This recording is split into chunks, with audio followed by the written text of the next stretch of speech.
G'day guys, welcome back to the channel. My name is Jono. Today we're going to do something a bit different and do a reaction video. We are going to react to Mat Fraser's home coffee setup. Now, if you don't know who Mat Fraser is, he is a 5-time world CrossFit champion. He is essentially the fittest guy in the world at the moment. And yeah, once I found him, he was instrumental in my own fitness journey as well. So he's recently retired from the CrossFit Games and now he's got his own YouTube channel. And his recent video is one on his coffee setup. So let's dive in and have a look at what he's got. Alright guys, welcome into my house. I'm going to take you through my whole coffee setup, what I use, what I used to use, and kind of tell you the ins and outs of everything I got. Oh, straight off the bat, he's got all the kit. He's got the GS3, he's got a nice grinder, a small hopper, domestic size hopper, handles up on the back wall, the Ron Swanson quote. Great start.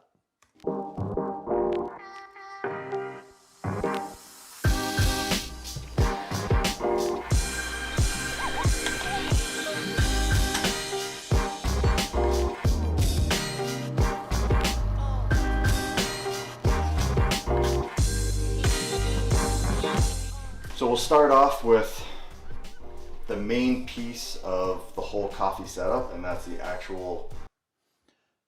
There's cool shots there of his sweeping through his technique. Technique's not bad. Technique's not bad. Yeah, probably don't need to twiddle around with a tamp as much as he did, but yeah, it's looking good so far. So we'll start off with the main piece of the whole coffee setup, and that's the actual espresso machine itself. This is a Lamarzico GS3 MP. He just said Lamarzico. That's so cool. Here in Australia, we'd say Lamarzocco. Or you know what? You could even just say LM. But that's fantastic. I'm going to call it Lamarzico from now on. Lamarzico's, the best in the coffee game. Any cafe you go to, 9 times out of 10, it's going to be a Lamarzico machine behind the counter. This is a single group head, so that just means... Just on that quote, you go back 10 years and here in Victoria, Melbourne, Australia, that quote is exactly correct. You will see Lamarzocco everywhere. Nowadays, there's a few more other machines on the market, Slayer or San Remo and stuff, but yeah, so far he seems to know his stuff. There's only one group head here with one portafill. Like my engineering background, it's one more variable that you can put in. This allows you to change the pressure. There's a cool fact about Mat Fraser right there that, yes, he was an engineer, he has that engineering background. Whilst he was doing that, he was an Olympic weightlifter. That was well before he got into the CrossFit Games, but I do like that. It shows that he's really into the geeking out about coffee, just like I am. Ramp it up to 9 bars for like the first couple seconds of the extraction, and then for the rest of the pull, drop it down to 6 bars so it just has less pressure at the puck, and you can pull different flavors out of it. I basically only drink... He's exactly right. Yeah, he's given quite a pretty basic overview of pressure profiling, but he's exactly right, and it's really cool to see see him diving into all this stuff. Espresso. Originally when I got into coffee, I thought espresso was just like a super condensed coffee. If you get into good espresso, you're getting flavors like, raspberries or toffee or, crazy. It's not just a dark, over roasted sludge. You can get very light, floral, acidic, fruity flavors. Man, tell you what, Matty Fraser dropping the coffee knowledge. He's exactly correct. Good espresso, good beans, good coffee, different coffee can give you all sorts of great flavors like what he's talking about. So he's dropping some knowledge bombs here.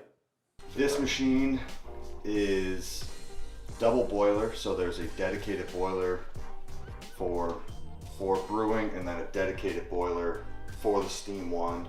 Fun fact, I've never used a steam wand. I do double shots only, Americano if it's getting later in the day and I want something just to sip on, but I will be taking a latte art class so I can learn how to steam milk properly. But right now, please learn how to steam milk before you try to learn how to make latte art. You got to learn how to do milk properly before your latte art comes. Please, Matt. Grinder, when I first bought the Rocket machine, it was a pretty big shocker because I thought the only expense was the coffee machine itself. And then the gentleman that helped me was like, nope, you need this good grinder. And I was like, oh no, I got this, you know, Mr. Coffee grinder. And he was like, no, not acceptable. Like, the machine can only work with what you put into it. So if you're starting.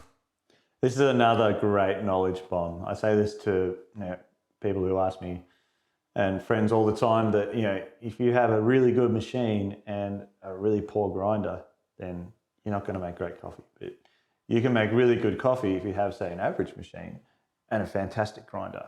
And that's great that he knows that. So again, another knowledge bomb from Mat Fraser. With a subpar product, you're going to get a subpar extraction. So invest in a good grinder. This one by Mazer, but you can call it whatever you want. Super jolly. You can pre-program in your dose for your double shot, your single shot, and then you got a little on-demand grind there. I use a small hopper because coffee goes stale. Another knowledge bomb from the man. Coffee goes stale, please. Put it away when you're not using it. That's really good to see. So you want to use it in smaller quantities, like with this coffee here. It has the roast date marked on the bottom. If your coffee does not have a roast date on it, not a good sign. So just when it's out here, it's not. Absolutely true. If coffee doesn't have a roast date on it, please just walk away from it. Don't use it. It's probably already bad. And when the bag's open, just like airtight vacuum seal bucket to throw it in, helps it keep a little bit longer. That's a cool looking canister that he's got there. It will do what he's saying, but even better if it had a one-way valve on it to let air escape if the coffee is really fresh, but not allow any air in. You need a good grinder to go with your coffee machine. Also, a good scale. How do you say that? ACAIA. A good scale. Once again, when I was buying my... Akaya is how I say it. No one's corrected me. Feel free to correct me in the comments if you want. But yeah, I say Akaya, and they are a fantastic scale. My first machine, I was like, oh no, I have just like a regular food scale. And he was like, no, not accurate enough. I didn't realize that the weights of your dose, so the weight of the coffee going into your portafilter, and the weight of the extraction, so the amount of coffee that's coming out, is, I mean, it's everything. Like, your dose and your extraction weights dictate what flavors you're going to get out of your coffee. So, good. 100% correct. Again, I'm loving this. He's such a geek about coffee, and it's just, he's saying all the right things, and it's fantastic. Obviously, you got your knockbox. It's the typical sound. Once you're done extracting, that's why cafes can be noisy places. So these are my extra portafilters. This is the only one that really gets used because it's a blind portafilter. Use that for back flushing or cleaning out your machine.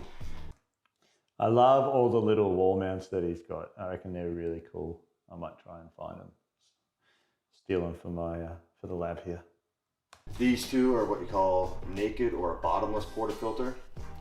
These are really nice when you're playing with new beans or a new dough, so you're trying to find something, playing with variables. You actually get to see the whole bottom of the basket.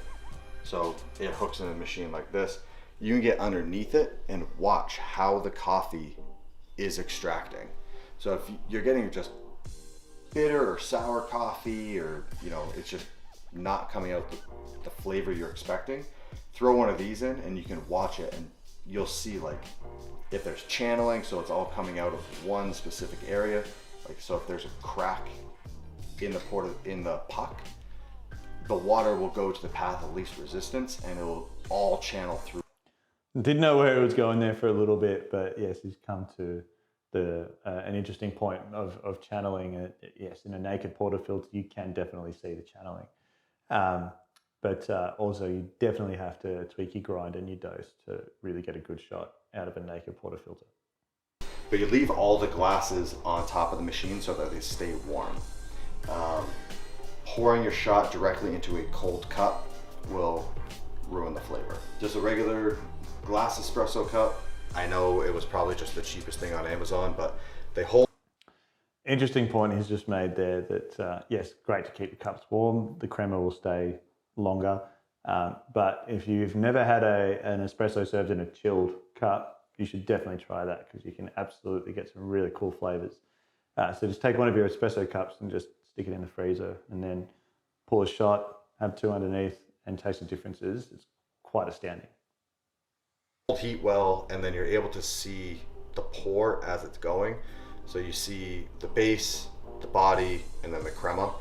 It's just super satisfying when you see the body kind of falling. It looks like when you pour a Guinness. These ones, I got fancy with these ones. So they're double wall insulated glass, and then on the inside there's fins to agitate the espresso after you pour it. Because as you're pulling the espresso, there's different flavors throughout the cup. And so this, big overhead area to hold the aroma so you can get a good whiff of it, and then the fins to agitate it before you drink it, and it holds the heat well. And then these just kind of bigger cups. He's even dropping knowledge bombs on the sensory appreciation of coffee, which is really cool. We'll say one thing though, is that it is always better to stir your espresso rather than swirl. Moreover, it was like everything was espresso based, and I remember getting a shot and as I usually do, just throw it back, plug your nose, throw it back, and you're looking for the end result. You don't care how you get there. And I was like, oh my God, that tasted amazing. And then come to find out Australia has some of the best coffee in the world, and they're like, no, That's really cool to hear that he's come to Australia and he's found some really good espresso. But definitely, this is a current video. This is his latest video on his channel, but Melbourne is definitely going well into drip coffee and pour over coffee, as well as, just as much as espresso at the moment. So that's really cool. But yeah, so I think realizing that espresso isn't just condensed coffee, it has its own notes and flavors. If you get good beans, it tastes like there's raspberry syrup in there, or toffee. Your bag of coffee should have tasting notes in it. Whether it's strawberry, raspberry, toffee, milk chocolate, dark chocolate. And it's a lot on the beans themselves, but then also how you brew them. He's definitely had a fair few African coffees of late, I reckon. The flavor notes that he's been throwing around throughout the whole video, definitely reminiscent of African coffees, yoga chefs, that sort of thing. Thanks so much for watching, guys. I love watching people geek out on coffee, and because I'm a coffee geek as well. So Mat Fraser is a massive inspiration of mine with my own personal fitness journey. So watching him geek out on coffee was really, really good. You can check out his channel, FRA5ER, Fraser with a 5, and you can also find him with any hashtag HWPO.